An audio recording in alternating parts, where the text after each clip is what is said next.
ang Presidential Broadcast Service. Radyo Pilipinas. Radyo Publiko Ng bagong Pilipinas para sa bagong Pilipino. Naghahatid ng mahahalagang balita at impormasyon na guugnay ng pamahalaan sa sambayanan. Tulay sa himpapawi ng serbisyo publiko.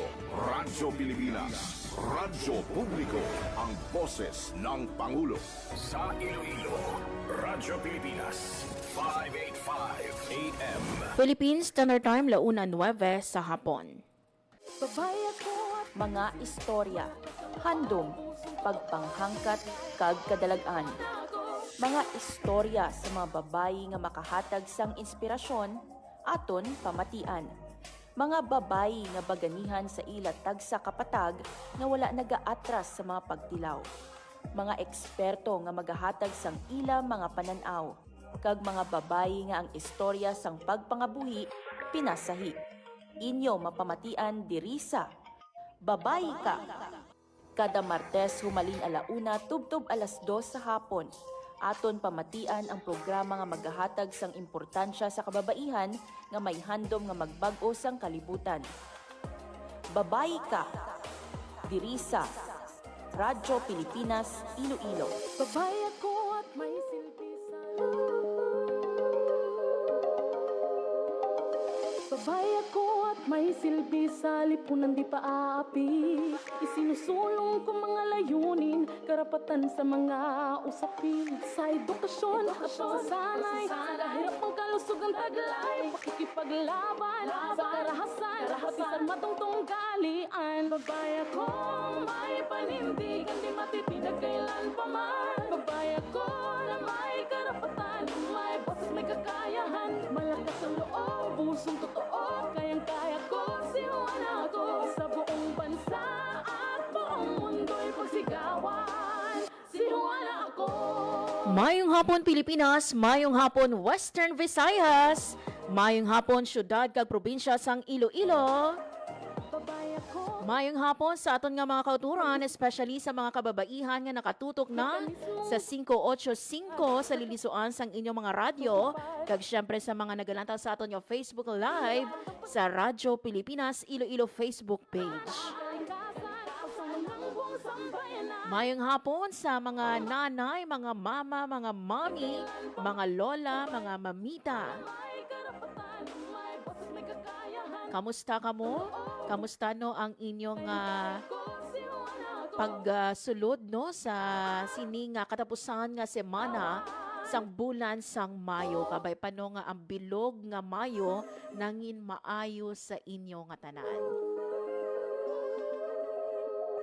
Mga biyano, we are down sa last Tuesday of the month of May.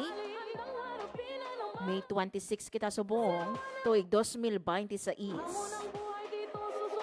And kada Tuesday no kita diri sa Radyo Pilipinas Iloilo nagapalayag ang aton nga programa Babayi Ka. This is part of our Gender and Development o kon God program. Malakas ang loob, pusong totoo, kayang Kung sa diino tinutuyo naton nga i-highlight ang kadalagan, ang mga eksperyensya, ang mga journey sang kababaihan. Mga naga-excel no sa ila na nuhay-tuhay nga mga field. Actually hindi lang kababaihan but we also invite no ang mga kalalakihan diri sa aton nga programa sa buong bansa. and those no nga may mga gender and development programs. Mga biyan sa aton nga pagpangalagal subong nga Martes, updan ninyo kami tubtub 1:55 subong nga hapon. Kag sa kinaandan, ako ang inyo alagad, Marian Grace Erenyata. Maybe some of you no naga-wonder no nga ulihi kita nga nagsulod sa kahanginan because mga biyan no gin-ere naton ang mensahe diri or ang speech no ni Presidente Ferdinand R. Marcos Jr. Kung sa diin gin-highlight niya, kung gin-outline niya ang mga key agenda para sa iya nga 4-day state visit sa Pungsod, Japan. Kung sa diin nag-deliver ini siya sang departure statement sa Maharlika Colonel Jesus Villamor Air Base sa Pasay City. Sa karahasan, pati sa matungtong So ini mga abyan no ang inaugural state visit ni Presidente Marcos sa Japan nga naga-coincide man no sa 70th anniversary sang diplomatic relations between sang pungsod Pilipinas kag sang Japan. So tinutuyo sang sini no ginmention kay ina ni Presidente Marcos nga tinutuyo man sang sini nga state visit nga pabaskugon pa ang strategic partnership sang duha ka pungsod, particular no sa defense, security, trade, lakip man diri ang investment, infrastructure, energy, agriculture, maritime cooperation, space technology kag ang Mindanao development. So we are looking forward no sa siniman nga apat ka adlaw nga state visit sang aton nga presidente. Ibaluon nato no ano ang mga oportunidad para sa duha ka pungsod with regard no sa siniman nga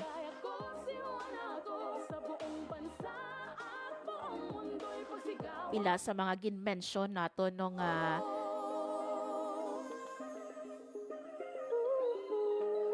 tinutuyo man sang aton nga presidente sa pagpadulong sa Japan. Anyway, mga biyans, aton nga pagpangalagad subong nga hapon, isa naman ka-espesyal nga bisita ang aton nga makaupod sa kahanginan kung sa diin no iga pakigbahin niya diri mga abyano sa aton sa programa Babay Ka. Naga-partner kita no sa isa ka NGO composed no sang kababaihan. Ang aton nga JCI Iloilo Ilang-Ilang nga all-female chapter. Ibaluon naton mga abyan no ang journey sang isa na Manila ka miyembro and at the same time no ang pila sa mga programa nga intended para mas sa ilang members bangod nga ti ang aton nga makaupod ang direktor nila sa individual welfare. Wala lang no nagahatag sa mga proyekto sa community but at the same time ginapabaskog man mga abyan no ang welfare sang ilang nga mga miyembro. So hibaluon naton later on ano pila sa mga programa no for women sa sining organization and at the same time sa community man naton. So before ko i-introduce no ang aton nga mangin dinapit nga bisita, magakuha kita na mga biyan sa pinanaton ka latest nga water update kaupod ang aton nga Pag-asa Iloilo. Radyo Pilipinas. Yari sa atong piyang linya si Ma'am Lenore Silvestre ng DOST Pag-asa Iloilo. Ma'am Lenore, good afternoon. Hi, hello, good afternoon. Muna yung aton latest weather update para sa karon nga adlaw sang Martes, May 26, 2026. Trough of low pressure area kon LPA ay nag-aapekto sa may eastern section of Mindanao. Diri naman sa western Visayas, ang padayon kita mag-eksperyensya sa mainit kag mapaang panyempo sa aga kag saud to. Kag may mga posibilidad sa mga isolated mga pag-ulan-ulan, pangilat kag panago labi na gid sa hapon kag kagabihon tugas sa mga localized thunderstorms. Mahina tubtub makasarangan naman ang hangin naton nga magahalin sa direksyon east to northeast nga magadala sa makanay tubtub makasaraan ng pagbalod sang aton kadagatan. Forecast temperature natin generally nasa 26 to 34 degrees Celsius. Forecast maximum heat index natin para sa karon nga adlaw ay posible magalabot 44 degrees Celsius. Ang adlaw nagbutla kaginang alas 5:26 kaginang aga kag magatunod din ni alas 6:07 karon sa hapon. Kag muna ang aton latest weather update halin diri sa may Iloilo Doppler Radio Station. Ako si Lenore Silvestre, madam agad nga. Salamat. Yes, Ma'am Lenore, ang ini nga low pressure area, the same ini siya kahapon nga ginamonitor man naton. Yes, ma'am. Same man na sa low pressure area nga ginamonitor naton kagahapon nga as of now, ara mga siya sa sagwa sang aton nga Philippine Area of Responsibility. Pero mamang inino nga LPA, may ara bala nga or ang trough bala sini affected bala kita diri sa Western Visayas or any parts of the country? Ang trough sini nga LPA ma'am ay affected ang eastern section sa Mindanao. Labi na gid ang area sa mga sa eastern section sa Mindanao, ma'am. So, pero kita diri, Ma'am Lenore, sa Western Visayas is not affected by this LPA? Hindi, ma'am. Hindi. And lauman bala naton, Ma'am Lenore, no, nga ang aton nga Martes or afternoon sang Martes o kung kagabihon naton mangin mainulanon? Well, possible, ma'am, maka-experience ka sa mga pag-ulan-ulan, mga isolated mga pag-ulan, ma'am. especially sa hapon or gani sa kagabihon. Mhm. Pero as of now, ma'am, ara bala kita makita dira no sa inyo nga pagmonitor nga mga area sa Western Visayas nga nagaulan? Yes, ma'am, sa mga parts sa Antique, Capiz, Aklan, kag some parts sa Iloilo. Mhm. And ang aton nga heat index, Ma'am Lenore, may we know, no? Kamusta ang aton nga heat index subong nga Martes na labot na bala naton ini? Sa Dokaron, ma'am, ang ating pinakamataas nga na-record sa Dokaron nga adlaw ay 42 degrees Celsius. Mhm. So, posible pa nga magasaka karon mag-alas 2 or mag-alas 3 ang ma-record naton. Mhm. Pila gani, Ma'am Lenore, ang aton nga projected heat index? Sa Dokaron, ma'am, ang ating nga forecasted maximum heat index ay posible magalabot 44 degrees Celsius. Lastly, Ma'am Lenore, no, ang imo nga panugyan sa aton nga mga tagpalamati. Ano lang kita, inom sa madamong nga tubig, stay hydrated, magsuksok lang kita sa presko nga bayo, magdala lang kita sa protection natin sa init or digani sa ulan, at magdala kita sa payo o digani ikalo. Okay, with this, Ma'am Lenore, madamo nga salamat kag saliwat, maayong hapon sa imo. Welcome, ma'am, pag maayong hapon man sa inyo. Radyo Pilipinas. Radyo Publiko. Radyo Pilipinas. There you have it, mga biyan, si Ma'am Lenore Silvestre sa DOST Pag-asa Iloilo sa pagdulong sa aton sa pinakalitas nga weather update.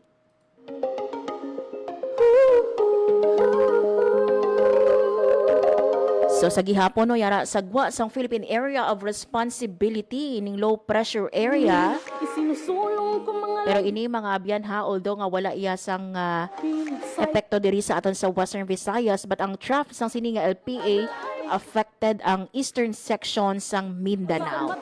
Nonetheless no, may pila kita ka mga lugar or probinsya diri no sa aton sa rehiyon. Ang as of the moment no, nagaulan according kay Ma'am Lenore, lakip na diri no ang Antique, Capiz, kag Aklan. ko, sinuwan ako sa buong bansa. So sa sinino nga mga areas or province no nga mentioned sa aton nga mga pumuluyo dira no, halong gid ha magdalagid sang inyong protection kontra ulan. Babay ako, Ag syempre for those no nga dili naman sa syudad sang Iloilo, di naton ma-rule out no ang posibilidad nga basi magbukbuk man ang ulan subong nga hapon o karon sa gabi bangod man no sa mga localized thunderstorm gani no nga importante naga-monitor gid no sa mga advisory sang aton man nga pag-asa. hindi ka di matitinig kailan pa man. Babay ako, Philippine Standard Time launa 21 sa hapon or 22 sa hapon. kayang-kaya ko, sinuwan ako sa buong bansa at buong mundo'y pagsigawan. Mga biyan ang aton nga Philippine Commission on Women o kon PCW.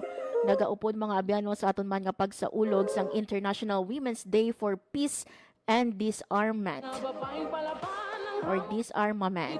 Ini mga abyan last May 24. According diri no sa aton nga PCW, ang peace no nagaumpisa kung ang kababaihan safe. Ang peace nagagrow kung ang kababaihan ginapamatian.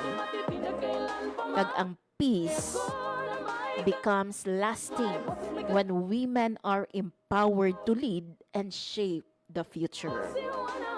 sa buong bansa at buong Sa sini mga biyan nga pagsaulog no or pagsaulog naton sa International Women's Day for Peace and Disarmament last May 24, gina-honor nato no ang kabaskog, ang leadership sang kababaihan nga padayon nga naga-champion sang peace, justice and equality sa ilatag sa kakomunidad. Ang ila mga biyan nga tingog nagapahanumdum sa aton nga ang violence can never be the answer to the world's challenges. Which is true no, ang aton mga abyano nga hambal gani nato no, ang violence is not the answer sa tanan nga kinagamo. And manami ini mga abyano nga reminder for us nga ang inino nga aton nga pagsaulog sang siniman nga International Women's Day for Peace and Disarmament, we are being reminded babay ako at may silbi nga sa may ara lang no sang peace kung kita nga kababaihan, kung ang mga babayi sa aton nga sosyudad, sa aton nga komunidad sa edukasyon at pagsasanay. ginapamatian, Kalusugan and at the same time they feel safe diin man sila magkadto. tunggalian, babaya kong may So kabay pa no, let us continue sa aton no nga pag-advance sa future. Kung sa diino ang kababaihan, ang bata nga babayi kayang makakabuhi no sang freely sa buong bansa. from fear, violence, and inequality. Ako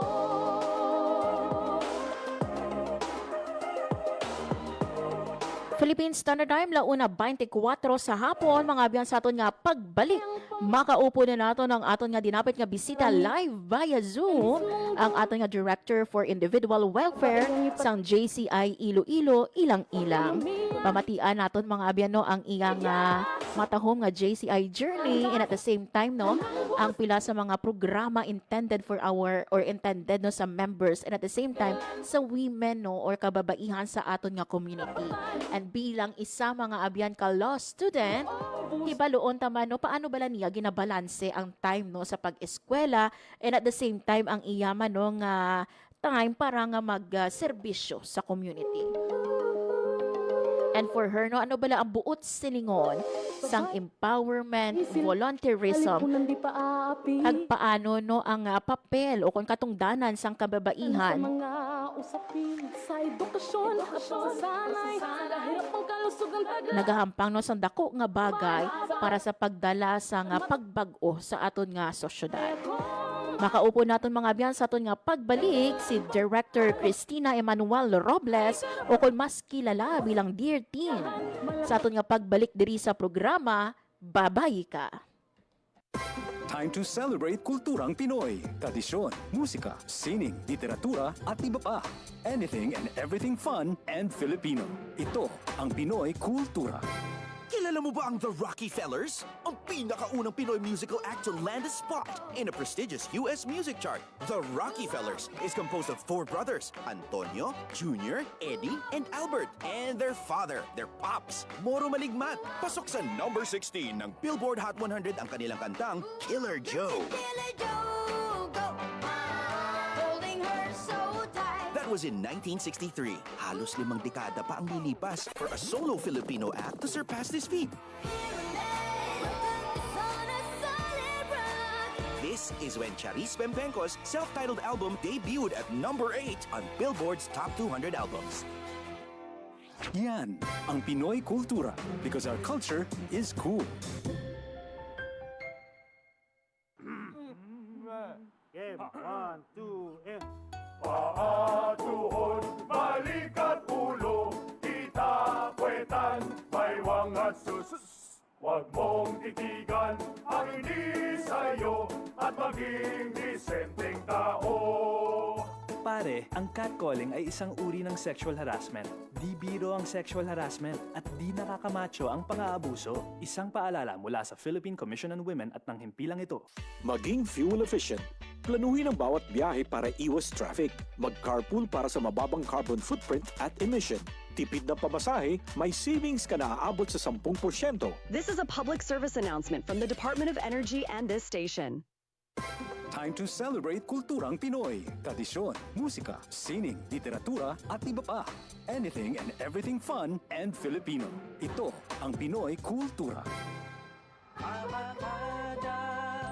Ang abacada, sounds that make up Tagalog words, pagbigkas at pagsulat ng mga titik o letra sa Tagalog, the basis for our national language. Steam It, Panahon TV, Tagalog Lang, Metro Scene, and Wiki dig into its evolution. Records start with the baybayin, the alphabet used by the early Filipinos in the 1600s. From the Tagalog root word baybay, meaning to spell, baybayin was apparently derived and influenced by Indic and Javanese scripts. There was also the alibata. Paul Rodriguez Versosa named that in 1914, was based on the Arabic alphabet from the Maguindanao Moros, but was modified when the Spanish came. The Spanish introduced the Latin Latin and Spanish alphabet called abecedario, the original alphabet of the Catholicized Filipinos. You could say the Romanized version of Baybayin. Then the Americans came and introduced the English language and its 26-letter alphabet. Because there was fear of losing the abecedario, the government ordered the adoption of a Tagalog-based national language. They also wanted a dictionary and grammar book.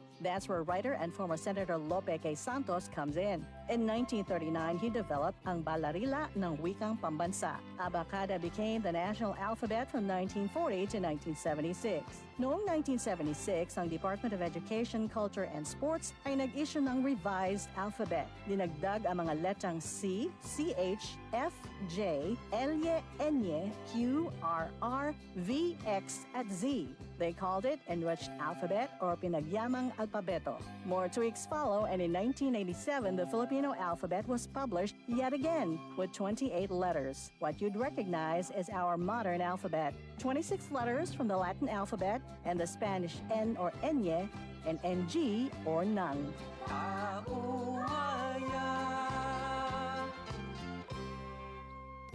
Yan ang Pinoy kultura because our culture is cool. Maging fuel efficient, siguraduhin na walang bagahe na di kinakailangan sa sasakyan. Magmaneho ng wasto at iwasan ang idling. May savings ka na aabot sa 15%. This is a public service announcement from the Department of Energy and this station. This is a public service announcement. Discipline is the key.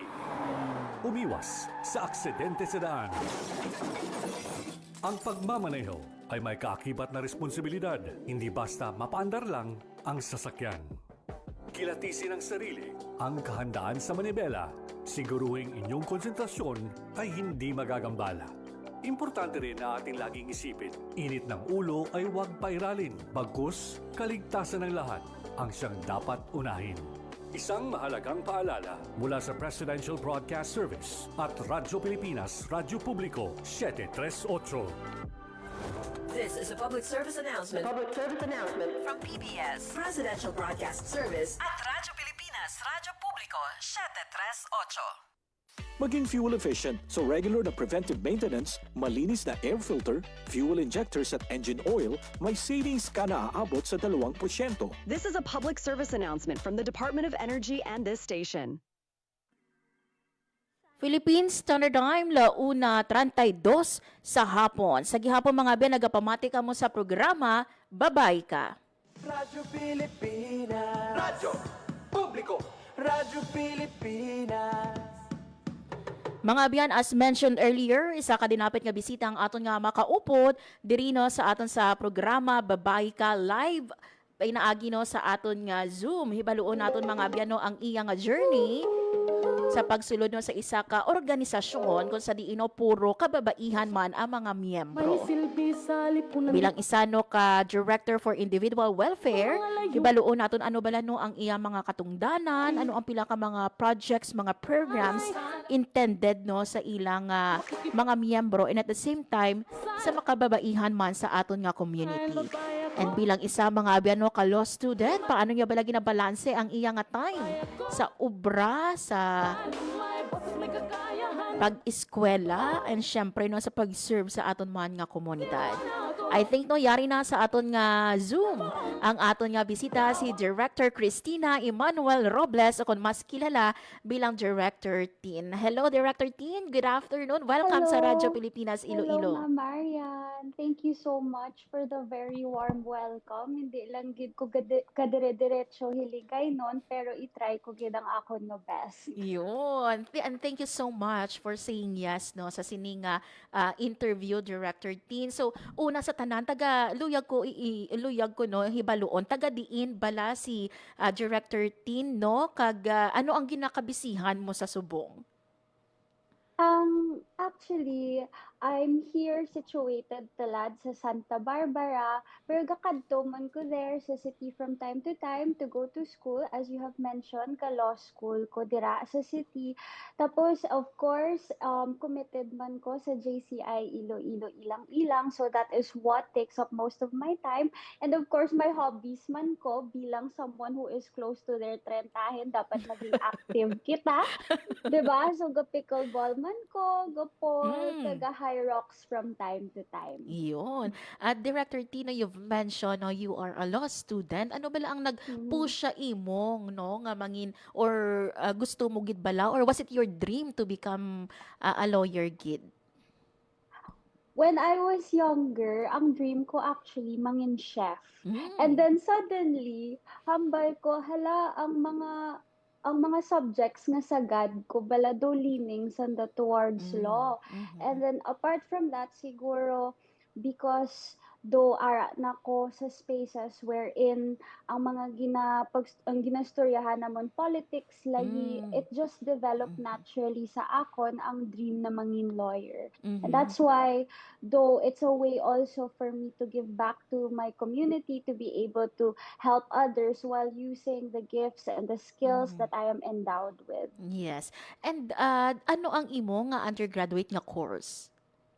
I graduated from political science from Ateneo de Manila University. Ayun. So, before kita no magmangkot sa imo dira no parte no sa law your journey no being a law student kagtuan anay nato ng imo nga journey bilang member sang JCI Iloilo ilang-ilang ang always ko gid nga first question no sa mga members no sang sini nga organization is that ano ang nagtulod sa imo or what push you no nga mag-join sa sini nga organization? I was nabudol actually. Marian. Nabudol actually ako. But then the more that I joined the organization, the more that I learned what it was about, hambal ko ay kanami. Because I'm the type of person nga do karako akon bala advocacy. There's so many things nga passionate ako about. And JCI Iloilo ilang provides us with a roadmap on how to put those advocacies, those passions into action. Yes. And when did you start sang sinini mo nga journey? What year? I think it was around 2020, 2021, if I'm not mistaken. So I joined as a baby member back when I was still in my teens. And now as the 2026 director for individual wellness, though hesitant ko mag-admit na mas closer na ko sa trentahin ko than I am to my team. So in a way, I've literally grown up in this chapter and siguro by the time I hit 40 and ara mangod ko sa ilang-ilang, I would have been in ilang-ilang for half of my life na. Wow. And tell us about your first project no or the first project that you handled sa sininga organization. Ano ang mga na-discover nimo no especially sa imo nga self? Ang na-discover ko sa self ko, one of the first projects I actually handled, remember ko pa to, ang chairperson ko si EVIPS Neil Rose. It was an internals project and it was about Lala Pages, basically ang training namon, kag onboarding namon as members. And I'm not really the type of person nga mangin host or mangin mag-work on programs, always gid ko bala sa behind the scenes nga klase nga tao.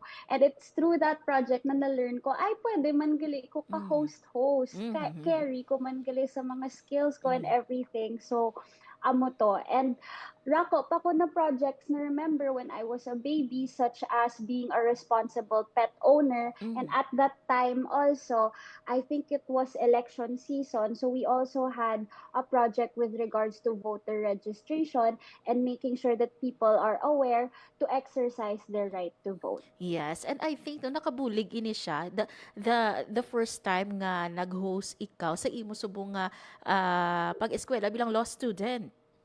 Oo, tuod yun naman. Yes. And among the many no sang mga na-handle nimo nga mga projects, ano gid ang ma-consider nimo kumbaga nga may impact sa imo nga life? Ang golf fundraising project that I chaired, I think sometime pa to ni Press Lara, so it was around 2 years ago. But essentially, ang project na to, it came from a time na nag-break anay ko from ilang-ilang to pursue my undergraduate degree. And then when I came back, amo na to dayon ang ako nga project, and it showed me a lot about who I am, the skills that I can offer, paano mag-problem solve, kumbaga. And it also showed me the power of sisterhood nga kinanglan mo gid mag-lean on the members Yes. to be able to achieve something as big as a golf fundraising event. And at the end of the day, until now, grateful ko sa event na to kay rako akon learnings and rako event na to na contribute sa aton nga mga partner communities. Yes. And you joining no JCI Iloilo ilang happened during the time of pandemic 2020, 2021. Yes. So were you not discouraged nga mag-join no and to also do community works considering pandemic time ini siya? I wasn't discouraged during the pandemic. I was actually more encouraged because I think during the pandemic there was a need gidya for connection and for you to be able to help others, and I found that Ilang Ilang was a perfect channel, a perfect avenue to be able to do that. And you also mentioned no nga nagsulod ikaw during your teen no nga years no. So tell us ano ang mga kumbaga no ano ang mga na-experience nimo from being a baby JC no until nga nangin director ikaw. I think this is not the first time nga nangin director ikaw or you were part of the board of directors no sa mga previous years. But tell us ano ang imo nga journey no halin sa pagiging baby and so subong no nga director na ikaw for individual welfare, kumbaga ano ang nagbag-o the way ikaw mag-handle some projects and at the same time sa imo man personally? Before, some baby pa ko, I would be the one that's really lost. Like, hindi ko kamaan kung paano ka start some project, anong himuon. Kinanglan mag-start ko sang checklist, and I would always ask for guidance. Sang member ko, it would me be looking out for the babies that we would have. Na I would chair a project, co-chair Sanda. Sang naging deputy director ko, it was a good training to become a director because in that way mas hands-on ang imo nga paghelm sang isa ka project kung deputy director ka. And then now that I am a director, one of the best things and most fulfilling things to me about it is that I get to be the one now to train the babies and to train the members. So may pagka full circle moment siya para sa akin. I can literally say na I've grown up in this chapter, not just in terms of physically, although hindi siya obvious. Siguro ang more appropriate is ang prefrontal cortex ko dire nag-develop sa ilang-ilang. But I really grew up in terms of who I am as a woman and the values that I also emphasize and show in my life. Yes. And you've mentioned no aside from handling sa mga babies no ang mga or at the same time ang mga new members naton being the director for individual welfare, ano pa gid ang mga projects nga ginahandle mo or programs ng JCI? The main projects that I handle as the director for individual wellness is of course our sisterhood sessions in Ilang-Ilang. I have always had this idea that what we do here in Ilang-Ilang, it's volunteer work. So in as much as it is fulfilling, meaningful, purposeful, it takes a lot of our time, our effort, our capabilities, and that can easily sometimes empty our cup. So sisterhood sessions is just a way for us to fill our cup again, to be able to bond with the members, to strengthen our sisterhood, and realize na ay, pare-pareho man siguro aton agyan in this organization and that we are all here for each other. Yes. So yes. Yes. Hambaga ni Director Tino, welfare and wellness, and we cannot hindi naton malikawan kung kaisa no that there are members no nga kung kisa inadulaan sang spark no or they pareho nimo no naglaylo anay for the meantime, but how do you encourage pinaagi sa mga programs no or individual wellness programs ninyo nga to make them padayon sa gihapon no or continue being a member of this organization? Because one of the things that always would make me go back sa Ilang-Ilang is making sure that I have these connections that are just beyond she's my project chair, she's my VP, she's my director, she's my press, but lifelong friendships. And again, I could say that I have made that in this organization as tatlad ang ako mga past board of directors, ginakamusta ko mga sanda. I think the other day kami ni EVP Neil Rose nag telebabad mga, and so these sisterhood sessions provide for a casual, no low stakes, no pressure environment for us to be able to form friendships beyond projects and helping others. Yes. Pero dear Teen, no, ano ang makonsider nimo no nga most challenging part of being a member or being a member no sang JCI? One of the things that I find the most challenging is that JCI Iloilo Ilang Ilang, being a member of the organization, it's quite addicting. Ang pag-help mo bala sa mga tao, it's really quite addicting. Once you feel that fulfillment, once you feel that like naging successful ang project mo, do gusto mo balaliwaton. And sometimes ang pinaka-challenge is life itself, 'di ba? So opportunities come up, like for me it's law school. Hindi ko man mapabayaan ang law school ko because that should be also a priority for me. But ultimately do ka positive man nga what I find as challenging sa ilang because do ka aladik lang gid siya. Yes. Serving no is challenging, both challenging and fulfilling no, being a JCI member no kiti makita lang no ang smile no sang aton nga mga beneficiary no sang aton nga mga programs. You also feel nga fulfilled kita no as a member of JCI. So dear Teen, luyag ko pa man ko no, kamusta ang imo no nga law school? Paano nimo ginabalanse ang time nimo? Nagkakatulog ka pa bala sa imo nga pag-eskwela and at the same time sa pag-serve sa aton nga community? Hulog is very important for me. So kung stress ko and all that, I feel sleep is my coping mechanism. But I'm just glad nga I really make the time for ilang-ilang. I'm really intentional with the time I give to ilang-ilang and with the time I give to law school. I also don't think man it's healthy kung puros lang ko bala law school, puros lang ko toon. I think ilang-ilang as an organization grounds me and helps me understand that ang mga kaso siguro nga ginabasa ko, ang subject kani base mga people from our partner communities. It reminds me that at the end of the day, what I am striving for in law school can ultimately help man people outside, people who we are helping right now in Ilang-Ilang. Yes. And I think most of the members or some of the members ng JCI Iloilo Ilang-Ilang are also lawyers. So, naging mahapos bala no ang or do you feel any pressure nga to be a lawyer man no, apart sa syempre no sa imo nga personal nga pressure no, but considering nga member ikaw sang isa ka organization wherein no madamo gid ang mga lawyers, do you feel any pressure nga mangin isa gid ka lawyer? The pressure, no, but I feel empowered to become a lawyer because I interact with these ladies all the time, ka-experiencing God sessions kami all the time, go watercolor painting kami, sadya-sadya lang kami diri. And there was no pressure from their end. I don't feel any pressure from their end. In fact, they uplift me. For example, kung may pamangkoton ko about a topic sa law school na hindi ko maintindihan, they're so willing to help.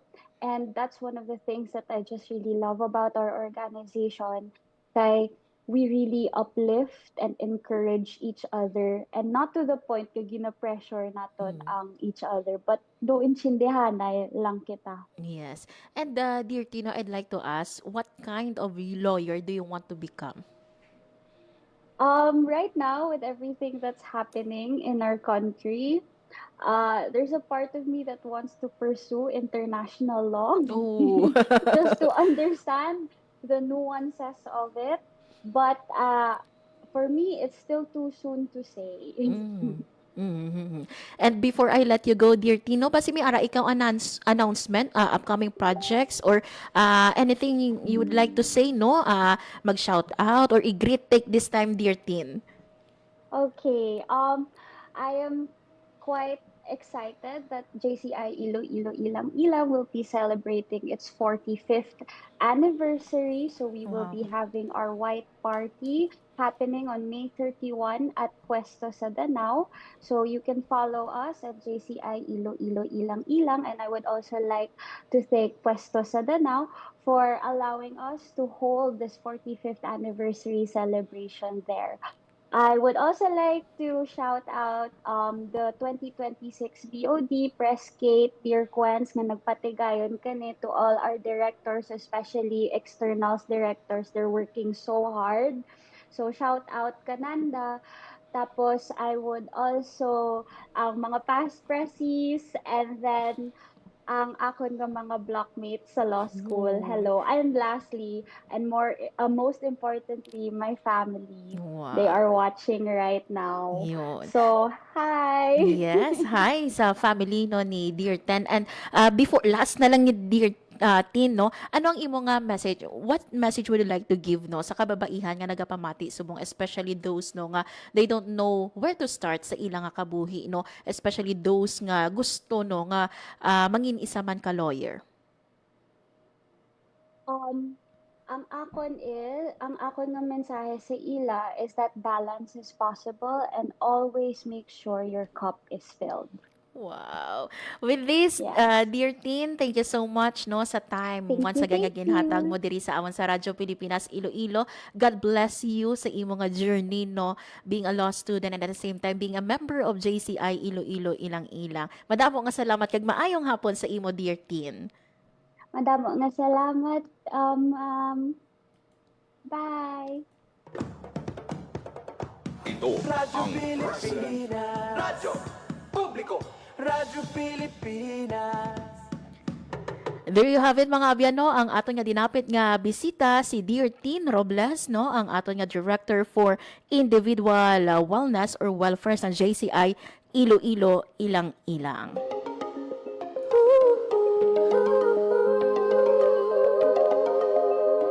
Grabe, no, ang JCI Iloilo Ilang Ilang will be celebrating its 45th anniversary. So congratulations, no, 45 years sa pagserbisyo sa community. So kay Director Tin, once again, thank you so much sa imo no nga time nga ginhatag diri. Kabay pa no nga madamo sa mga kababaihan nga ma-inspire no kay Director Tin.